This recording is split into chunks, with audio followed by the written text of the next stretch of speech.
Recording. And since we, okay, just a quick reminder, June 25th, Julio Carvalho is going to be talking about the power of forgiveness. Do not forget that. It's a nice talk, very nice one.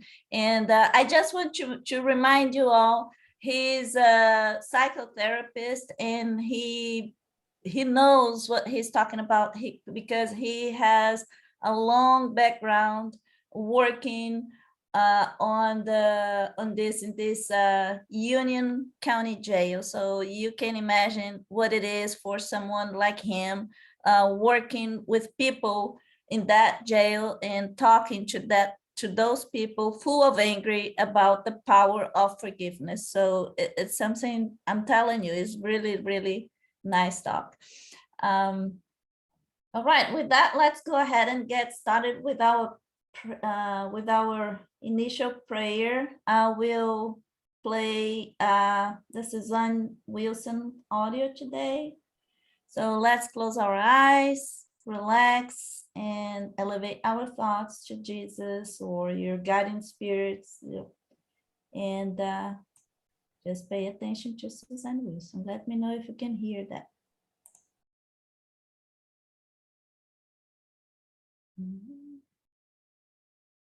Come on, computer.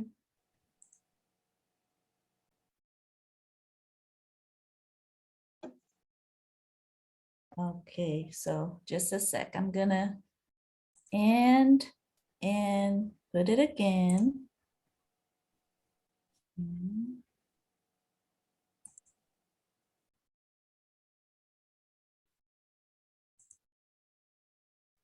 Okay.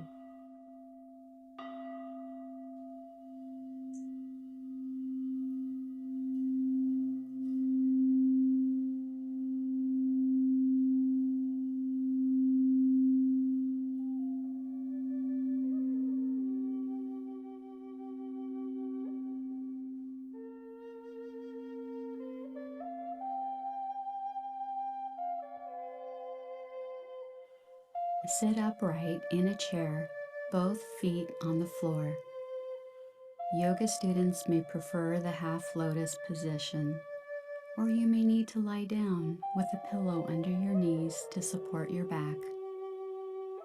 Let your hands rest in your lap, palms facing up. Close your eyes and mouth and breathe gently through your nose. With each inhale, visualize white light entering your body. And as you exhale, let all your breath out slowly, breathing in white light and breathing out all stress, anxiety, letting it go. Simply be in the now, the present, this very moment. Divine Source, thank you for blessing me with this day, with my life and all my many blessings. Thank you for giving me another day to be of service in this life and in this body. I ask that you cleanse me in divine white light, erasing all energy that does not belong in my auric field. Surround me in a beautiful, translucent, golden bubble of protection that is bathed in your divine white light, sealing in all my positive energies and good health, sealing out all negative energies, all ill health, all entities from lower realms, and I send white light to the lower realms, so that only peace, love, and protection may enter in. I give gratitude for my spiritual team, spirit guides, angels, and my loved ones in the light. I send this light out to each of my loved ones on both the physical plane and the spiritual plane. I send this light out to all those in need of a physical, emotional, or spiritual healing. I connect with universal consciousness. I connect with all beings who are in meditation at this moment. I am eternal. I am one with Divine Source. I am one with all. Compassion guides all my thoughts, words, actions, and I trust that I will complete my greater work before I transition to heavenly home. With gratitude and joy, I am a child of God.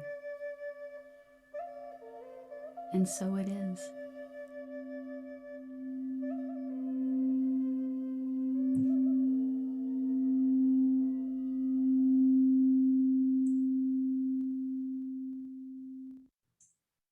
I love this. Thank you, Suzanne.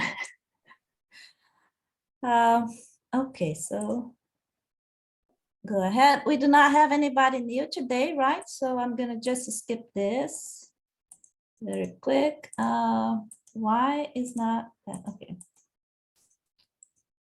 And for today, I did select this introduction. It is actually a section, is for our reflection here, our meditation later on.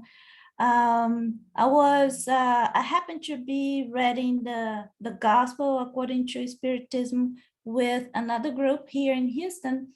And then a couple days ago, I was reading this introduction right here that it talks about the authority behind the Spiritist doctrine. And it is a very nice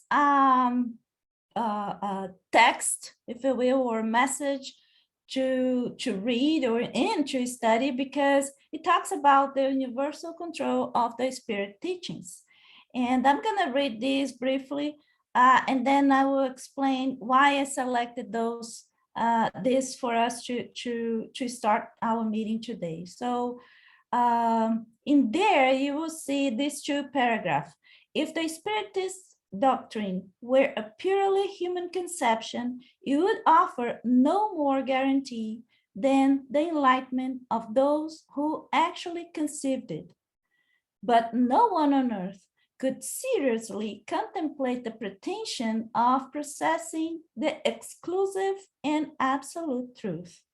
If the spirits who made these revelations had manifested to only one man, we would have no guarantee of their origin, since we would need to believe on his word alone, what he said he had received as teachings from them. If we accepted perfect sincerity on this part, the most he could do would be to convince his cycle of acquaintances. He would be able to form a sect, but never be able to form a world congregation. God wished the new revelations to reach mankind by the quickest and most authentic path, so he entrusted the spirits to deliver them from pole to pole, manifesting everywhere without conferring the exclusive privilege of hearing these words to any one individual. So, and I like this because this is basically saying that what we are studying here in in Allan Kardec's books, is actually, you can actually find in so many other very, very nice books. And according to those messages from the high spirits, you will know that those messages, they are serious, they are true, because you will see them, you will see the same consistent message from other sources, very reliable sources, not only here in France or there in France or in South America or in India. You will see several groups of spirits talking the same language, talking or conveying the same message to be delivered. So, for example,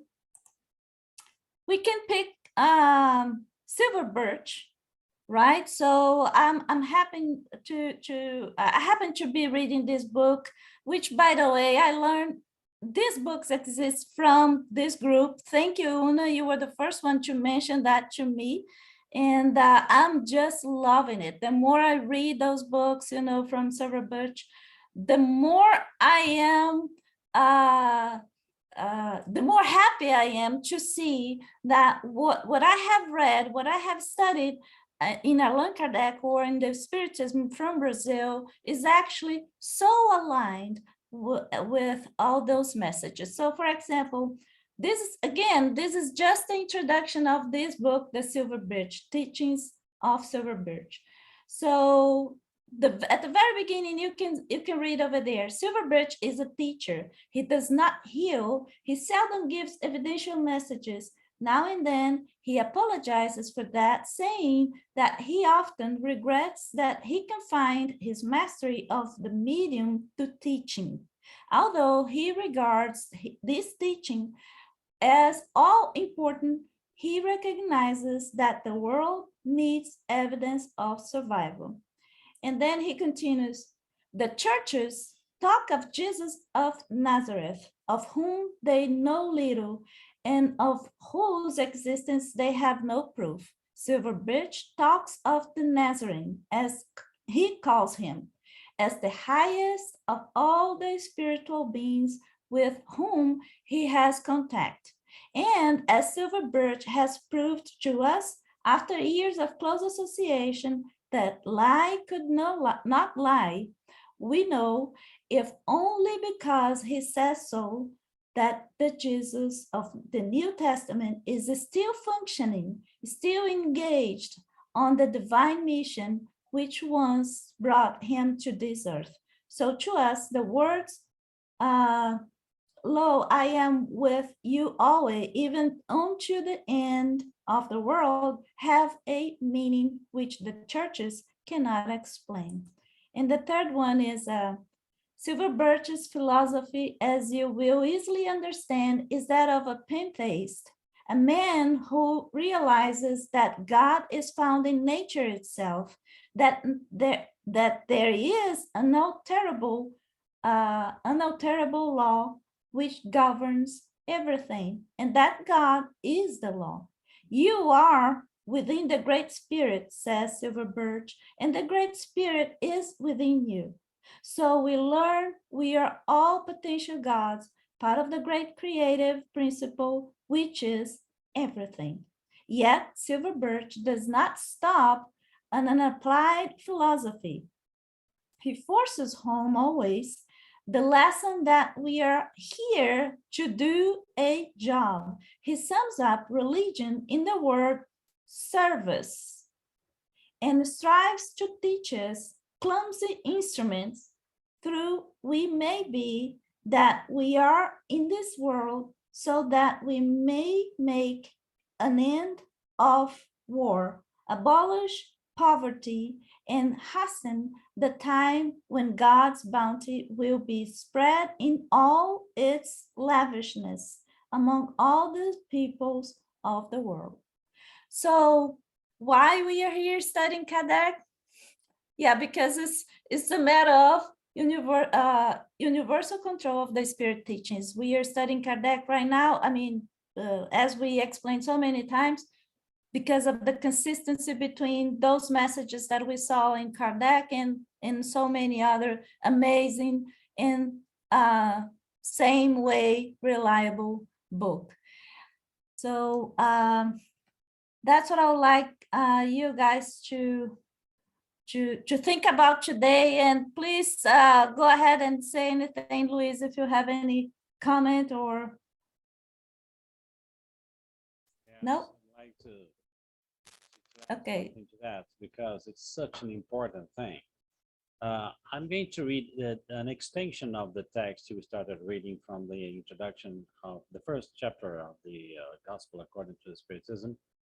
In it, Kardec says the following: as a result of all this, and all this, he means all these ins and outs of mediumship, all the different communication that sometimes comes from one side of the globe or the other side of the globe, and sometimes just don't match.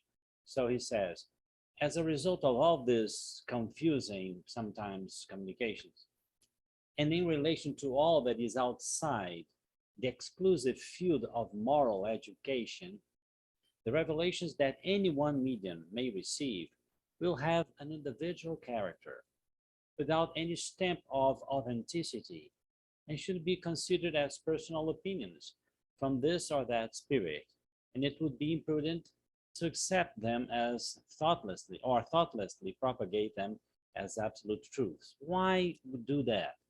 To shelve it until other people around the world gets the news and gets the reasoning, the exact reasoning for the word, for the message to be spread more safely.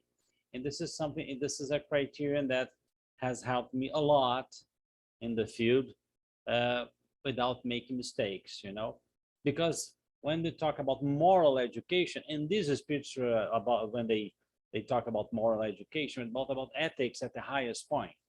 And the spirituality in itself in the higher realms is ethics, absolute ethics. Of course, ethics in a way that sometimes we don't even understand very well because our parameters here on earth are not so good. But anyway, I think this is so important. And I remember that Chico Xavier, when he first went to England, the first thing he did was try to meet the medium who received messages from Silver Birch, right? Because the moral, the ethical alignment was very similar with his objectives and the messages that came through him. But it's very important, this point you're tackling today. Yeah. Thank you, Luis. Josie, you have your hand raised up. You wanted to say something? No, I was gonna ask a question actually. I never read Silver Birch, but does he receive other mediums receive his message, or was one medium? Do you know? I think more than one, according More to than what one as well. Wendy Okay. Zemet told me once, right? And they, as far as I could understand, the same thing that happened to Kardec, because Kardec was helped by a group of spirits that, and one spirit is a little bit confusing, that called themselves the spirit of truth. Yeah. Yeah. And they even said, we are the spirit of truth promised by Jesus Christ, because Jesus Christ couldn't explain things. And he said, I can't explain these things to you now, but in the future, I will send to you, I'll give to you the spirit of truth, and he will be able to explain things that now humanity is not able to understand. So Silver Birch is a kind of these groups of people, spirits of a higher level, moral level, and because of this, they just don't mind what name this or that they are called. Just Nice. like And the Holy Spirit, for example, right? Yeah, kind of it's the like Holy a Spirit. group, right? it's easy to find his book, Anna. Yeah, Yeah. very easy. Yeah. Yeah. I remember once that they asked Andre Louise what exactly the Holy Spirit in the New Testament meant to some spirits like him. Said it meant the whole play of very high spirits that acted together with one objective of bringing the doctrine of the Lord of the planet, right, as a specific truth for our liberation in terms of the Okay, the pause the planet has on us, right? Okay, hey, since wants to I speak. see. Go on. You're mute. Yes, Louis, thank you for that. I wanted to expand on what you said, because the church says that, Jesus didn't say these things. But there's a lot that he said that people did not understand. And he said it. There are many things I want to tell you now, but you cannot understand it. It wasn't that he could explain it, but they were not at the level. Yeah, that's it. Able You to- cannot to- bear, he said, Yep. right? You cannot Exactly. bear, right? And so that later on, when the spirit of truth comes, use it. And you see now this is exploding. More people are understanding these things. That's it. Mhm. And the table, when they were on the table, and Jesus Christ had that transfiguration moment, and the materialization of Elijah and Moses, Yeah. who had been dead for hundreds of years, right? Of course, Peter and I think it was James, Peter, and John, they were kind of right crazy. My goodness, what's happening here? It was a materialization. So, but after that, and there was a cloud. I mean, I think it was ectoplasm, and from the cloud there was a direct voice phenomenon saying, "This is my son," and so on and so forth. So it was a very phenomenal moment. Mediumistic phenomenon. Mediumistic phenomenon that happened there. But how could Jesus Christ at that time explain that to Peter, right? How could they? Once I did languages here in Brazil, I studied at university languages, and I once wrote an essay about the vocabulary in the Middle Ages was very poor comparing to the vocabulary we have now or after Enlightenment, you know. So imagine at the time of Jesus Christ, the vocabulary was so poor. He couldn't have any kind of resource at hand to explain spiritual things. But even though when the apostles, they were going down the table after that moment of the transfiguration, right? They said, hey, Elijah, well, they say that Elijah had to come before you. How come we talk to Elijah right now there on the mountain?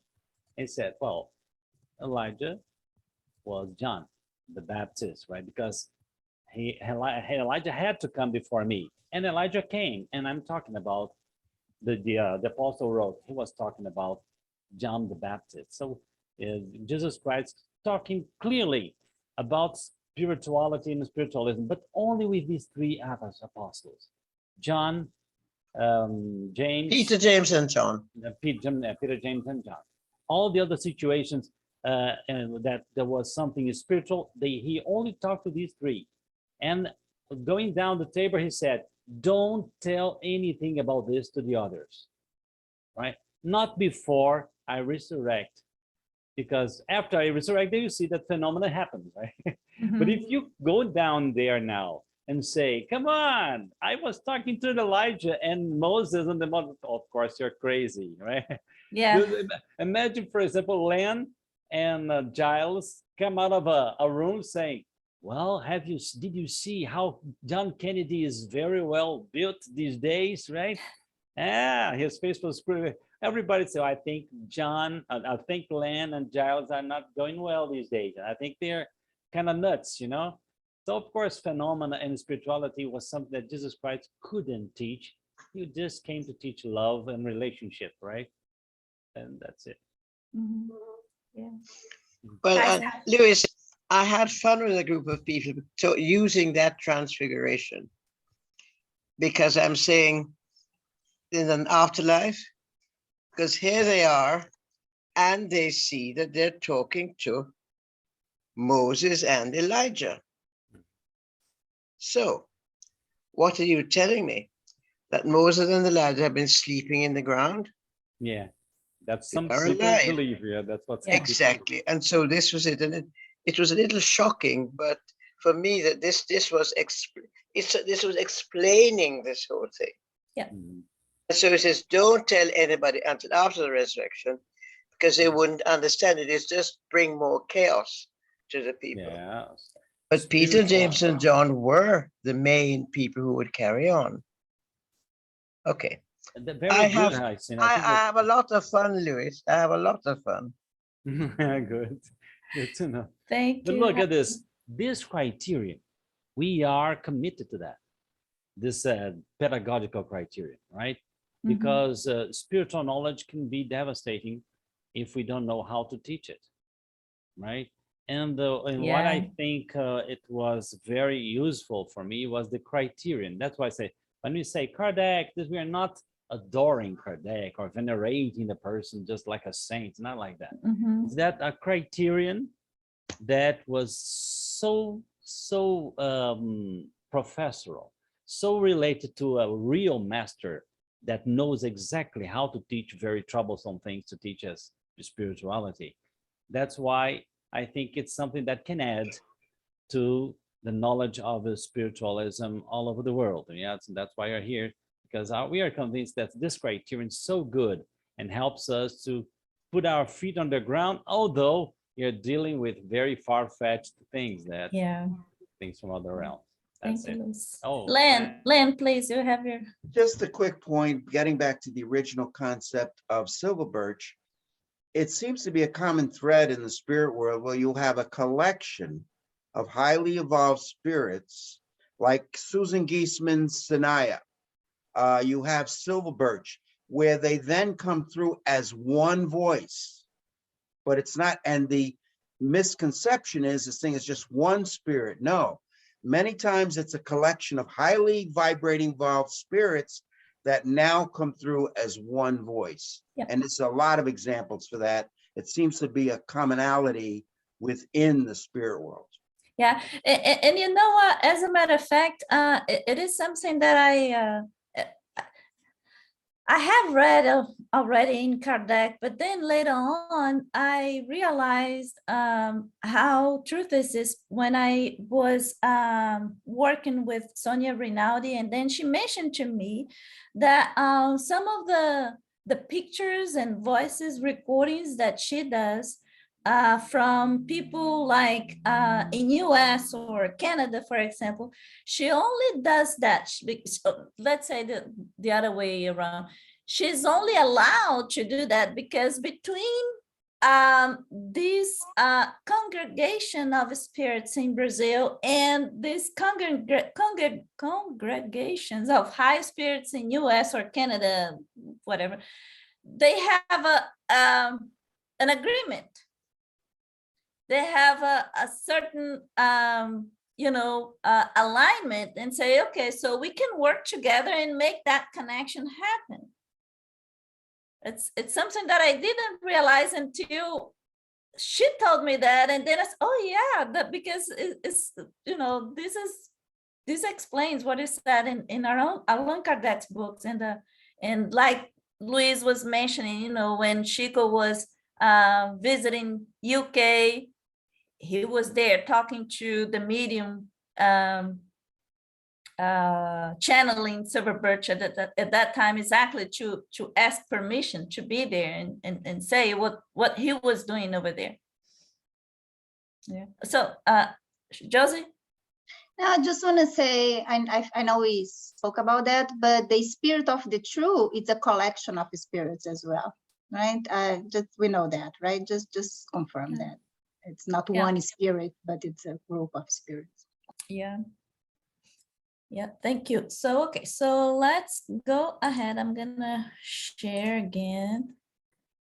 And so with that, so we stop right here. 698, is voluntary celibacy commendable in God's eyes? And the question was, no, those who are single for selfish reasons displease God and mislead others. So this is law of reproduction.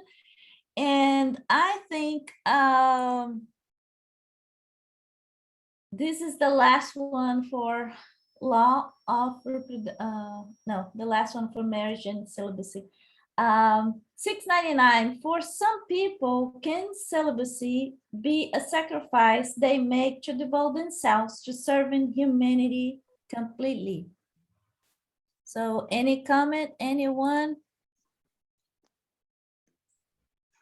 Hyacinth, yes. Yes, because there are people I know who say that for a family, they must devote time to a family, which then in where they are working with people, they are not free to be with them as is required. Therefore, they choose service over the personal satisfaction of wife and family. So that is a lot of it. This is for service. And I know young people today who are choosing that. They don't have to. Yeah. Thank you, Hyacinth. Yeah, it's amazing. But I agree, you have to dedicate your life, and as such, if you are going to dedicate your entire life, I mean, it's kind of, I mean, maybe that's me. I cannot see myself taking care of my kids and being a nun and going everywhere to help people. It's really hard thing to do. Giles. I think that there is a difference in what Hyacinth said and the reality. Celibacy should not affect your worldly dealings in any way. And there are phases in people's lives. If you have a life like I have had of 75 years, there are periods when things happen and I'm interested in things, and then periods when I'm not interested in those things. So I don't think it's, I think it's a case of, again, one size does not fit all. Okay, that was it. Thank you, Giles. Art, you're the next. I was going to say there are married Catholic priests. Are there? Yes, there are. Thank you, Art. And Art, there's a very strong move for that now, the vow of celibacy to be removed. But there are people who choose it not from any, they are not Catholic priests. Right, so And this is what I mean. They are choosing to be able to spend time with doing what the work they want to do with people. Yeah, I got that. Yeah, you know. Yes, and it's not a question of today I don't feel like it or this is happening. No, they're choosing to do that. There are people that, yeah, there it's a, yeah. I mean, I think the way that I think is if I have that kind of way of thinking, I don't have somebody to tell me what I should do, what I should not do, you know, should I marry or not? It's gonna be a decision, you know, and when I think about people like Madre Teresa, and there is another nun, she's not alive anymore, in Brazil, in my city, by the way, and she was exactly like Madre Teresa, and she basically, she was working by her own, you know, just herself and other people not related to the same congregation that she was she was connected to. It was herself and some friends, and that she built a beautiful work helping people on the streets. She was constantly in the street helping people, feeding people, taking poor people to you know, to take them for a treatment in hospitals, etc. And eventually she built, out of nothing, she built this huge hospital for poor people, like homeless people. So, but you know, and she used to say, those people, they are my family. So it's a life decision, I guess. Josie? I'm just going to reinforce what I said last Saturday. what I like to see it as our sexual energy. It's the most powerful energy in our body. It's the most powerful energy in the earth.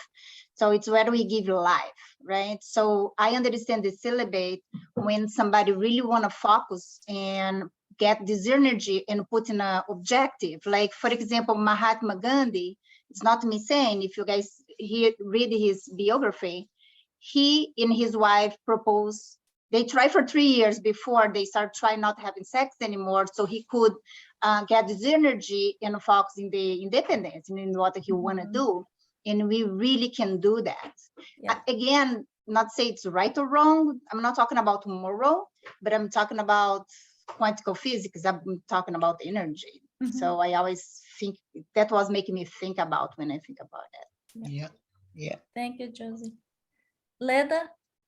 I just like to add that in the books from André Luiz, the spirits always mention that the energy of the sex is the love energy that can be used for other things, like the same love in a higher degree. It's used to keep the balance of the universe, the planets, and all the good things in the universe are made from this energy of love, like helping, like the pleasure of helping, to discover, to purify, to illuminate, to study, to learn. It's all the pleasure of this is all one energy, but in different levels, in higher levels. Do you understand that? Yeah. It's very, we cannot understand unconditional love for now. Yeah, but it's so beautiful to but it understand is, that's one very powerful force, very Creation. strong force of creation that can be used in different levels. Thank you, Linda. Very nice. Luis? There's a case here from the city where Chico Xavier lived in Uberaba. There was a woman when the hospital was shut down, right? It was closed. And the woman decided to put several of the patients inside her home. And her husband said, come on, right? You gotta choose, right? I can't stay here with all those guys, those people you're taking care of. And she came to talk to Chico Xavier. So pay attention, this is something very interesting. And Chico said, look, you've had this social debt for many incarnations. What do you choose? Because, marriage is a commitment, is a duty. But on the other hand, her spirit had a giant social debt in terms of helping society. Maybe she was a queen in the past that because of wrong decisions, she made the wrong moves. And Chico Xavier was explaining that to her. Look, you can do whatever you want to, but don't, he said, in other words, take advantage that I'm here explaining these things to you, right? And act in the way you think it's best for you. So she decided to go on helping the guys, the patients, and her husband left. Later on, her husband came back and she took care of him too.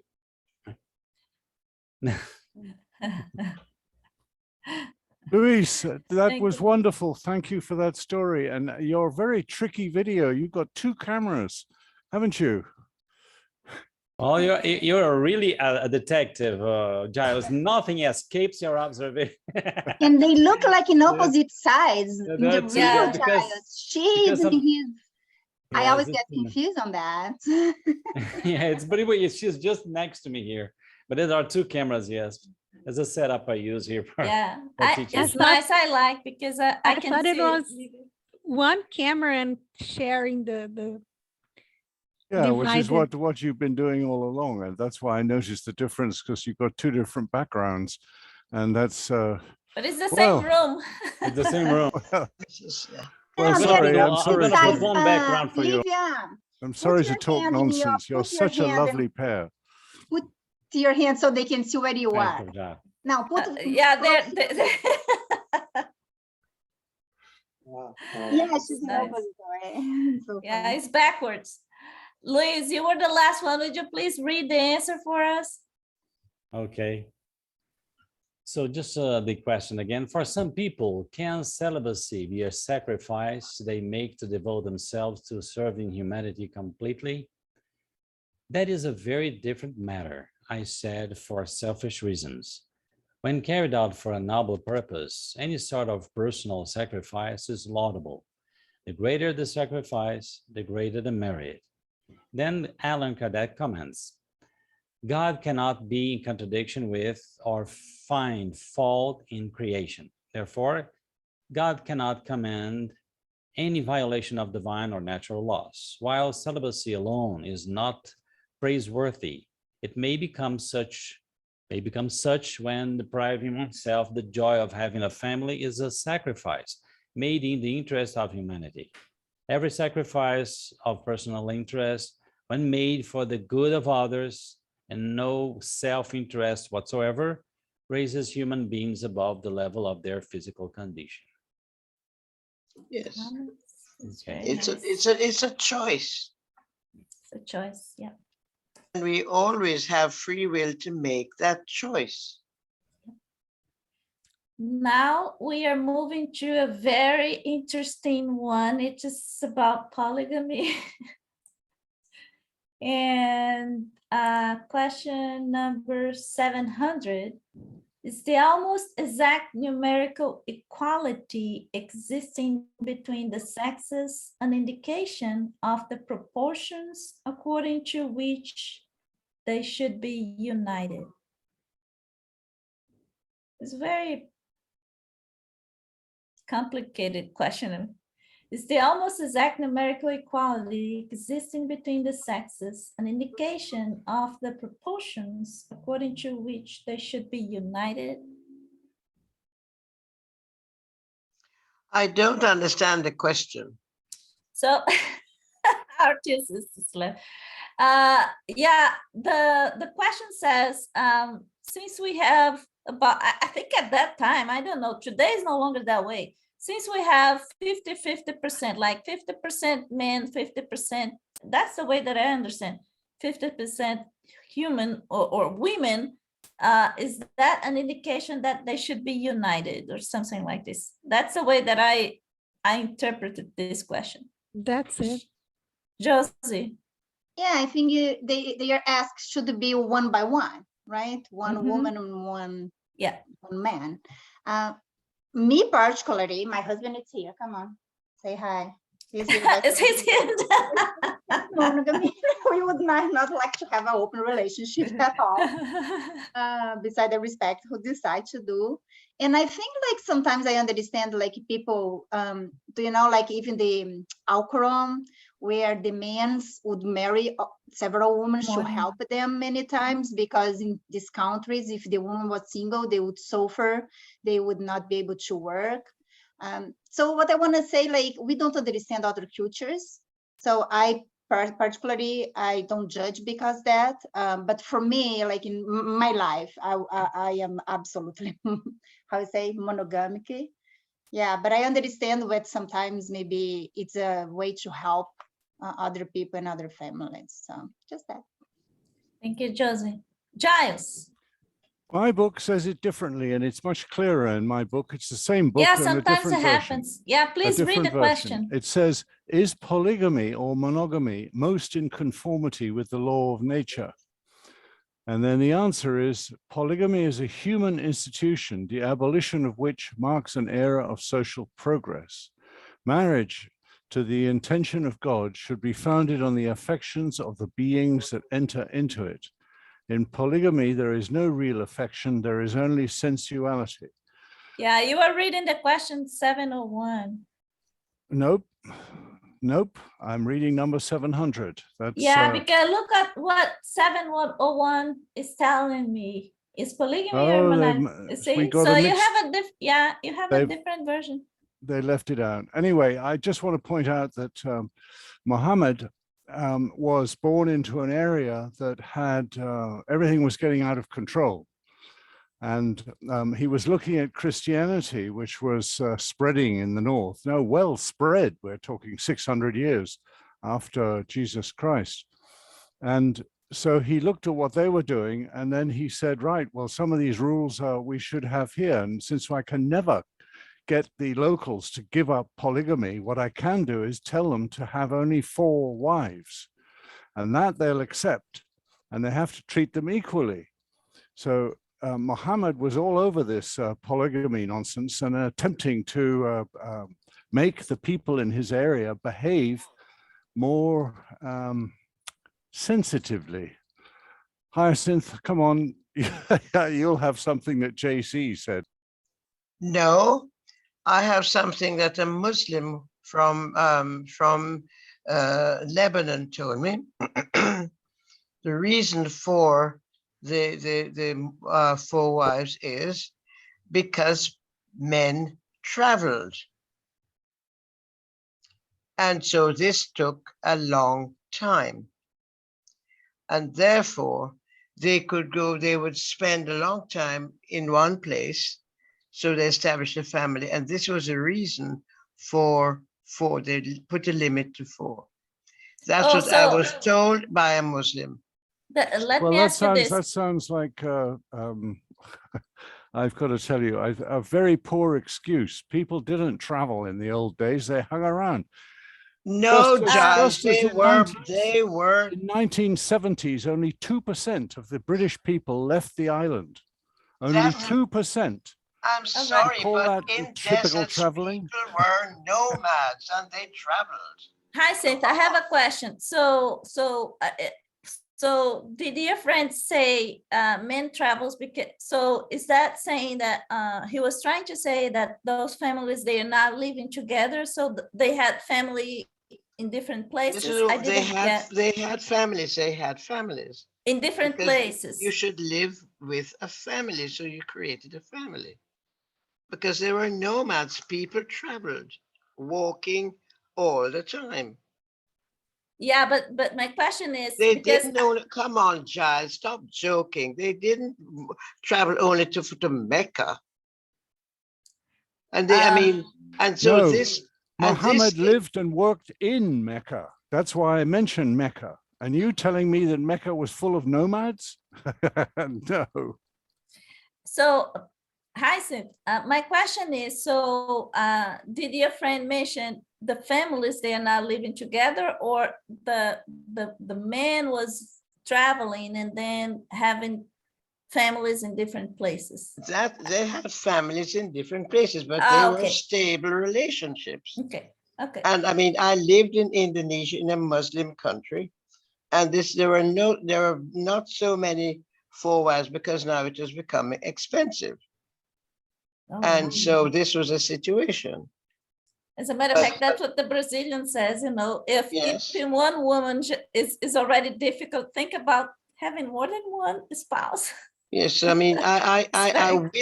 will not ridicule another religion. Yeah, it's not. Yeah, now you guys don't want to have 2 Brazilians, trust me. No. I would think it's terrible. Would you have 2? Yeah, anyway. See? I think that we have to consider now that people have multiple relationships, one after the other, and that's almost like the same, because people don't commit. They go from one to the other. Without commitment, yeah. Leda, since you were the very last one, would you please read the answer for us? Is the almost exact numerical equality existing between the sexes an indication of the proportions according to which they should be united? Yes, because every plan in nature has a specific purpose. Yeah, I think that when God makes almost the exact number of men and women, there's a message in that. That's what they're saying, right? Yeah, my book's got a nice clean answer to that. It says, if polygamy were in accordance with the law of nature, it ought to be possible to establish it everywhere. But it would be physically impossible to do so, owing to the numerical equality of the sexes. Polygamy must therefore be regarded as a mere local custom, adopted to the present state of certain people. and that it will gradually disappear with the progress of their social improvement. Hey, we've only got to look at the Mormons to see that how true that is. All right, so 701 now, is polygamy or monogamy more in compliance with the laws of nature?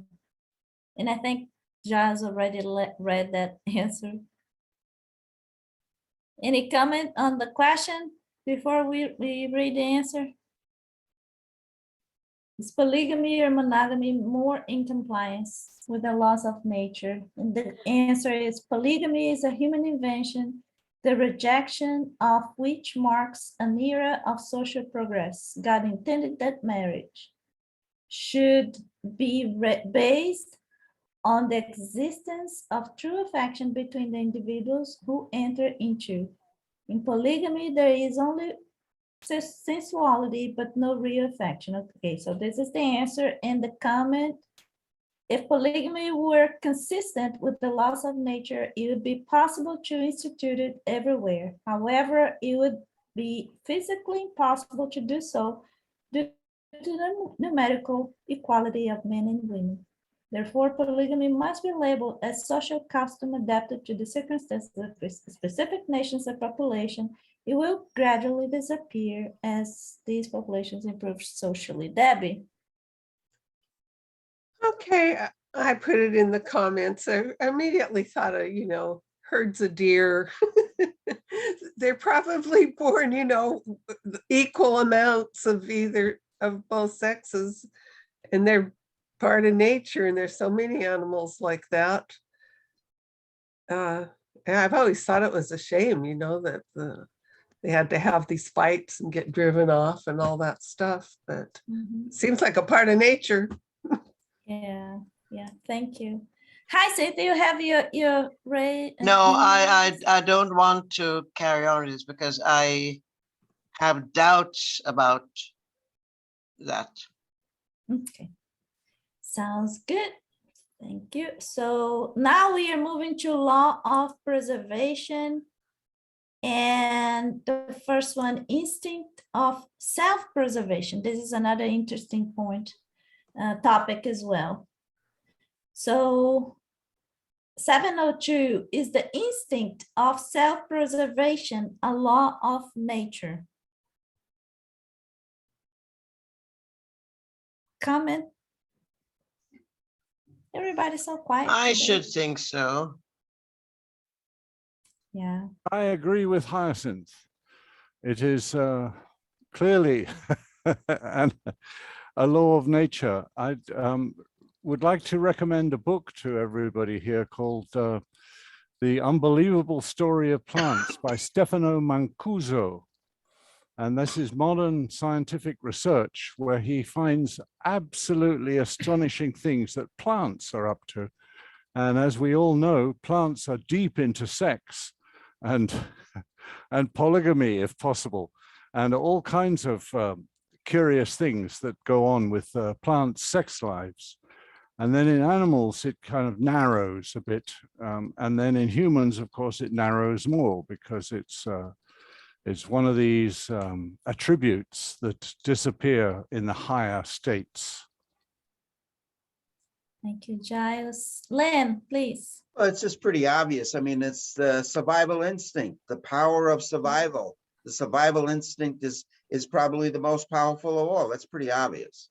Yeah, thank you. Yeah, Leda. I'd like to go back to Debbie's question because I don't know if the translation is wrong or maybe we lost something, but I think when they say that the nature for the animals is one, I mean the spirit, they with the whole doctrine of the spiritism tells us that we have the evolution of being. So when the spirit is still in the animal degree, they don't have the continuous thought, so they don't have responsibility. And when we start having the continuous thought, we enter in the world of responsibility, and then we we stop being just an intelligent principle. That's how Kardec calls it. And we start to be a spirit. And so the nature for the animals is a different nature than the nature of humans. So what's good for them, it's not the same thing for us, because we have a different nature. And it's nature in terms of it's what is natural for us. What is natural for us is not what's natural for the animals. Do you understand that? Because we have free will and they don't. They are guided by instincts, and we are not. We have free will and responsibility. And instincts as well. I would even call not only free will, but I think we have more consciousness of what we do in our acts. Gloria, And because of that, responsibilities as well. So we are the responsible ones for our own acts, right? Thank you, Josie. Gloria? Humans. Sometimes we're attracted to the physical. Sometimes we're attracted to the spiritual. I personally am attracted to humility and intelligence in another human being. However, Debbie's point, the animal kingdom, it's very important that the strongest buck is the only one who mates with the does in order to improve the herd. Same thing with horses or cows. If in an inferior, in other words, it has to do with survival in nature. Yeah. You know, I remember once I ran over, my husband was in agriculture, and once I ran over a squirrel, and I was just sick for a week. I was so upset that I'd run over a squirrel. And he said, Gloria, that was probably a dumb squirrel that needed to be culled for the survival of the rest of the squirrels. If it was stupid enough to get run over, you know, don't suffer about it. But Debbie's point, yeah, it is different in the animal kingdom, and it is about survival. It's to make the deer stronger, the horses stronger, the cows stronger, the pigs stronger, so that whatever the species is, it doesn't disappear due to weakness and illness and disease. And it's just, you know, people talk about, oh, don't get a purebred dog. Oh, don't get a pure, because they're so purebred that they're weak and they don't live as long, or they have hip problems or whatever. Mm-hmm. It's the fact that in the animal kingdom, and maybe we'd be better off in the human kingdom, that they mate based on strength instead of on weakness. So, yep. So that's good point, Debbie. Very good point as you as well, Gloria. Thank you. Hi, Saint. I just think that animals are also very responsible, looking after their families. So you think they are or not? They are. They don't abandon their babies. Well, it depends on. There's some animals do, but I mean generally they look after their families. They kill, they eat. Birds feed their young ones. Yeah, and they are even able to, some of them, they are even able to adopt other species, right? As their own, which amazes me.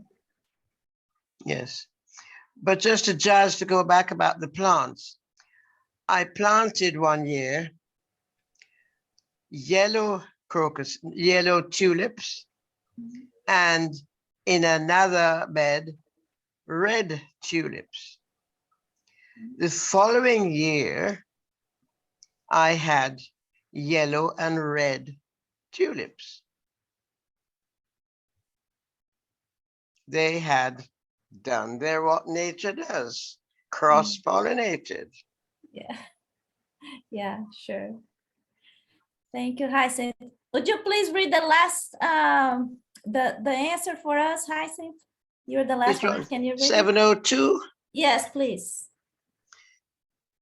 Self-preservation and law of nature. Of course, regardless of intelligence, it is given to all living creatures. In some, it is purely mechanical, while in others it is associated with reason. Thank you. Comments? Okay, 703. This is Yeah, going to well, be I've the got a last comment one. here. Mhm. Most frequently throughout this book, the answers are general, but we know, we all of us here know that there are, well, mostly, that there are thousands upon thousands of incarnations as a human to fill the human experience. So if you're talking to somebody who's only had a few incarnations, or somebody that's nearly done with their human experience and had many, many incarnations, then there's a completely different approach. And this book is pointing at everybody. So here in the answer, it says, in some, it is partly mechanical, in others, it's applied to reason. This is referring to the different levels that spirits have during their multiple incarnations on Earth. And I like Exactly. it because Luis and Livia were both nodding. Okay, sorry. Go ahead, Liz. That's it, Giles. I agree with you. We agree with you. Yeah, we are thinking that self-preservation, the Spirit says that the excess of self-preservation is selfishness. We all have this instinct in us of self-preservation, and it's the law of nature, as they said. But the excess of it, and when we are not evoluted, as Giles said, we become selfishness. We think selfish, only think about ourselves and our self-preservations. And we don't think that taking care of everyone in a high way of thinking, in, as we say, pure love, or think about everyone's care, we are taking care of ourselves too, of our planet, and we are happier. And in the end, self-preservation too. I think what you're saying, I don't know if you're, because nowadays everybody said we need to love ourselves first, right? Yeah. But in the movement of helping someone, you're loving yourself, ecologically speaking, right? Mm-hmm. That's it. Also, if you're taking care of others, you're loving yourself. You're doing something good to yourself. Mm-hmm. So this is also love. So the sentence is jargon we have today is kind of a little bit relative, right? You need to love yourself first to help. Then, you can help people and at the same time be loving yourself, of course, with your limit, within your limits, right? Is it? Yep. Yeah. Yes, good. Yeah. Thank you, Olivia. Thank you, Luis. Len. In that vein of thought, it's always said that you have to love yourself first before then you could love others and be a benefit to others. Yeah. Yeah. Agree. Thank you.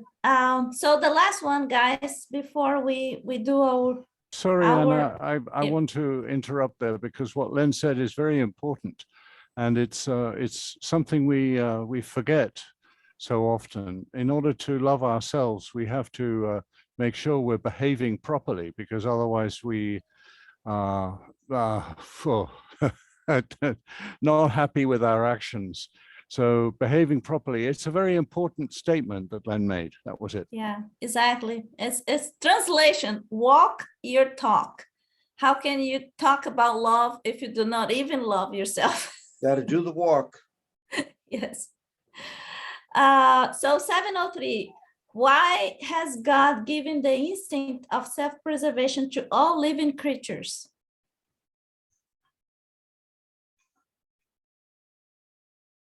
Oh, I've got an answer for that one. The instinct of Yeah. self-preservation is extremely useful, because the purpose of an incarnation is to get through to the end of the incarnation. If you did not have a strong instinct of self-preservation, then the minute you found out about the afterlife, you would go there. I don't want to use the word, which we all know, which is the word. And it's and it was so strong that the English had laws that you forfeited all your property to the crown if you should be so dumb as to take your own life. Well, that's a kind of different reaction of civilization. But in general, self-survival is a very strong instinct for a very good reason. which is to help you and push you to get through your incarnation and to meet and work with the challenges. Whether you overcome them or not is not so much the point as to meeting them and doing your best, even if it kills you. Thank you, Giles. Lynn? In brief, there's a lot of literature on this and the afterlife literature that the mere fact you completed an incarnation with all its trials and tribulations is a triumph, is an achievement. Yes. The mere fact. Yeah, thank you. Very important to say that. Yes, very important. Thank you. Hyacinth? I didn't understand that people, because they knew of the afterlife, they committed suicide. I thought they were ending it all because I can't take this anymore. So That's not exactly right, Hyacinth. I Yes, quite but they were agree. not No. thinking, but they were not thinking about the afterlife. No, you're This is what I absolutely mean. right. You're right. Yeah. They were thinking about the challenge they're meeting. And that, That's of course, is a problem. If you won't meet a challenge and commit suicide, it doesn't Yes. matter whether you know about the afterlife or not. There you No, are in no, the no, afterlife. but you said it was once they know about the afterlife, they wanted to get there and not complete this one. This is what Yes, I said that if it were a general reality, that there was no instinct of self-preservation, that was the first part, which there Yeah. is, so this doesn't apply. Then people would say, well, hell, I'm not doing this. Let me out of here. Yeah. Thank you, Giles. Luis? Yes, that reminds us of the importance for spiritualism all over the world come to very strong and ethical conclusions about some pieces of knowledge, as for example, reincarnation. Allan Kardec cites a case of a couple in France that they were going through very hard moments in their lives, and to reincarnate in another life, they killed themselves and their children, right? With the objective of being born in a better life elsewhere, right? So that's why this kind of knowledge must be thorough, complete, and ethical. And any kind of new theories that can damage this ethics can even one day be some kind of truth, but we shelve it. This is our criterion to understand, for to avoid, because humanity needs this knowledge, the good truth, the truth that will make people healthier and go ahead healthier. So this is very important, this subject too, right? Thank you, Luis. Yes, I just want to say that you can understand, at least I can understand, why Victor Zamet's aim, I mean, this is now to get people to understand that there is an afterlife. Yep. Yeah. Yeah. Good point. Yeah. Thank you. Yes, and it doesn't, and by no means this takes away their instinct of self-preservation. And so I'm not trying to be difficult here, but I'm just saying that it varies between people. And the instinct of self-preservation is a very strong reason to stick around and meet your challenges, be painful and difficult they may be. And like Len said, when you get through an incarnation, there's a party waiting for you. There was one story of somebody who died, and as soon as they stood up from their dead body in their room, their friends said, "Come on, we got something to go to," and they brought her to a party. And what was even more confusing was that all the guests at the party had masks on. They were all pretending to be different people. So this woman was obviously pretty advanced in knowledge and understanding, because she was able to go straight to that party and laugh her ass off, meeting her various friends in their disguises. Yep. Giles, would you please read the answer for us, 703? Yes, ma'am. 703. God has given them the desire to live, to carry out the designs of providence. Furthermore, life is necessary for the improvement of beings. All living beings feel it instinctively without understanding it. Well, that's better put than I put it. All right. So guys, we are here in Houston 419. So do you want to do the irradiation today? Yeah, because today we have Luis doing it for us. Okay, so Okay, I'm going to read a little message for our irradiation. Can I? Can I read a little message for our the irradiation moment? Of course. Let me share the song. I think I can stop sharing here. If I play. Does anybody has a name or something they would like to? Good point, Josie. Yes, I do have a name, by the way. I do have. Let me. And I want to give a quick report because I gave my daughter's name last week, and she sent me a text during the week and told me she has damaged lungs from Iraq. She did tour tours. She said she went out and walked farther than she has walked since she got diagnosed. She took her oxygen with her and walked. So thank you so much. Yeah. You did it. No, we should give her again today. It's a good life. Yes, because she needs to keep walking. It's Maureen. I'll put her name in the chat. Please. Perfect. Thank you for the return. Great. Thank you for the very nice feedback. Thank you for sharing. I'm gonna share this again, and I'm gonna play the song. So let me know if you all can hear this. And Luis, are you ready? Yes, I am.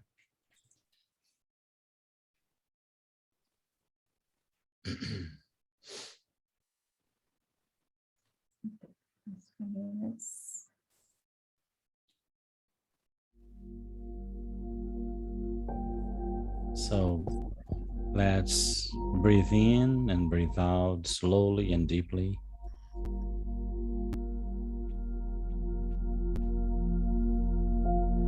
And while we are getting carried away by this moment of reflection,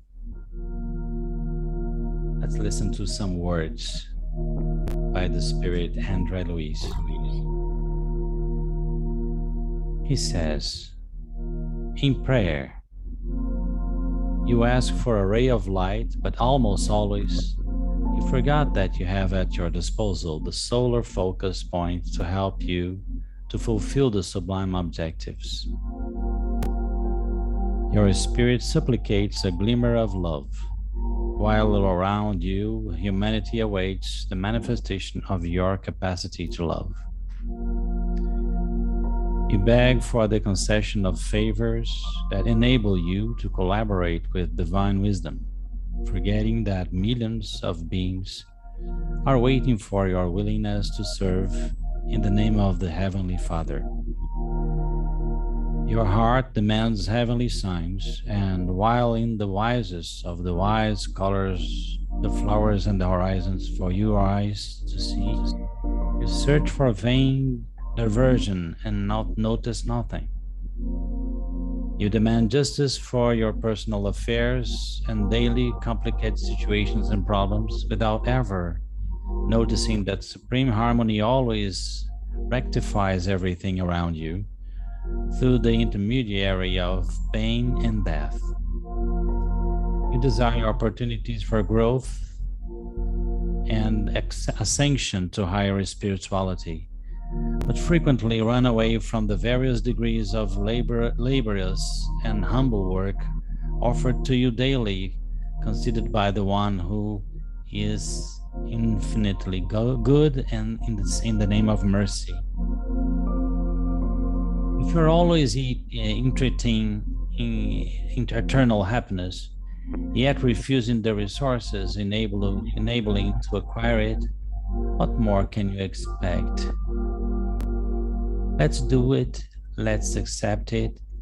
And now, in this moment that we are reflecting and thinking it over, let's unite our hearts, because we are here, a group of people who wants to go over our limitations. And our limitations, they keep us from loving, from understanding people, accepting their ways, although we know some things for us are better than others. So we want and we desire and we ask and beg the higher spirit, God or the greater spirit, to help us be united in love so that our knowledge can grow more and more each day. And at the same time, we vibrate to those people who asked us for prayer, for thoughts, sending to them healing vibrations of love, fraternity, and understanding. Thank you all, thank you, God. So be it. So be it.